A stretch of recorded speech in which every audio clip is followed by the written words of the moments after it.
मेरा नाम दिव्यांश है और जो कुछ भी मैं बताने वाला हूं वह सच है, कम से कम मेरे लिए। ये बात तब की है जब मैं पढ़ाई के सिलसिले में शहर से दूर एक कस्बे में रहने गया था। किराए पर जो कमरा मिला वह बहुत पुराना था। मकान मालिक ने सिर्फ इतना कहा था, रात में शांति रखिएगा। मुझे तब नहीं पता था कि वह शांति किस तरह की होती है। पहली रात सब ठीक था। दूसरी रात लगभग 12 बजे मुझे नींद में किसी के चलने की आवाज सुनाई दी, जैसे कोई नंगे पांव फर्श पर चल रहा हो। मैं उठा, दरवाजा खोला, बाहर कोई नहीं था। मैं वापस लेट गया। कुछ देर बाद मेरे कान के पास एक धीमी आवाज आई, दिव्यांश। मैं सन्न रह गया। यह आवाज बाहर से नहीं, मेरे कमरे के अंदर से आई थी। मैंने हिम्मत करके कहा, कौन है? कोई जवाब नहीं। अगली रात फिर वही हुआ। इस बार आवाज ज्यादा साफ थी, दिव्यांश, दरवाजा खोलो।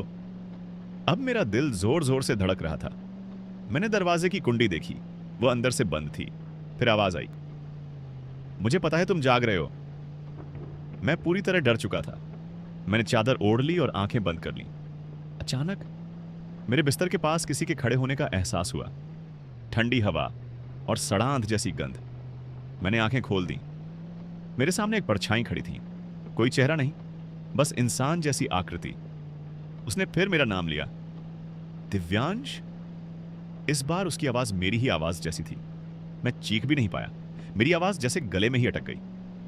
परछाई ने कहा, तुम यहां रहने आ गए, अब मेरी बारी है बाहर जाने की।